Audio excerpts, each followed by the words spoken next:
What's up, meatheads? Coach MANdler here, Team Swole Patrol. In today's video, I want to answer an Ask MANdler question from one Brandon Kunith, who wants to know how much rest he should be taking in between exercises in each phase of his training day. And that is an absolutely wonderful question that any of y'all out there doing your own programming should be asking, because when it comes to programming, it's not just which exercise you choose, how many sets you're going to do with it, what your weight is, and how many reps you're going to be adding in to your daily workout. It's so much more than that. And rest is one of the most overlooked aspects of how to ideally and efficiently get to where you want to be with whatever adaptation you're going for.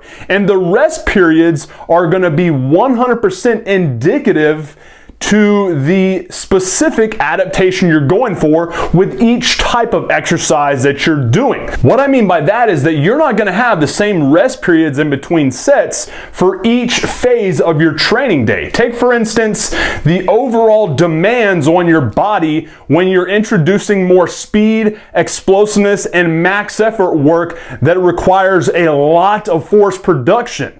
When that is the case, that type of exercise is going to use a fuel source that requires a longer time to come back to that baseline. It's going to take longer to replenish the fuel source that your body ideally wants to use to fuel that type of contraction. Now, because of that, it's going to be a longer rest period, because the number one goal or the number one adaptation that you're chasing for speed, explosiveness, and just maximal strength is going to be something that it takes more juice. All right, so that is going to be a completely different rest period, a longer rest period than one that is more conditioning based.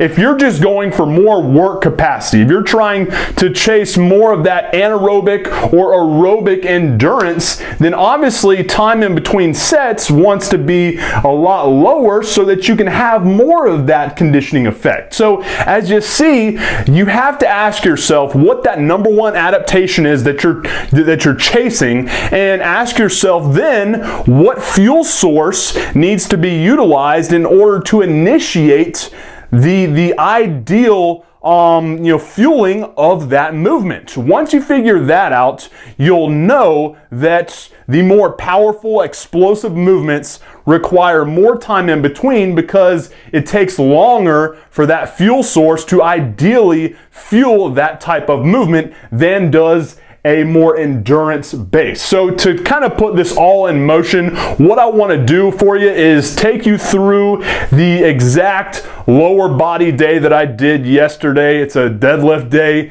and I'm going to explain each and every one of the different phases of the training day and how much time in between sets I'm using, so that you can have a better understanding of what you can do from this point forward to get the most out of your training. Remember, it's not just about picking out which exercise, which weight, how many sets, and how many reps. You have to know how much rest in between so that you can have that ideal adaptation that you're going for.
Hey dude, thanks for checking out today's video. If you want to learn more about the science of how your body responds best to certain training that will allow you to both look and lift like an absolute badass, then do yourself a favor right now and grab your free copy of the Performance Bodybuilding Blueprint that I've put together for you by clicking on that button right over there. Inside, you're going to learn all about the tactics that will allow you to improve your aesthetics and your performance, as well as get that free week of workouts that will allow you to look and lift like an absolute badass. Appreciate your time, guys. Have a good one. MANdler out.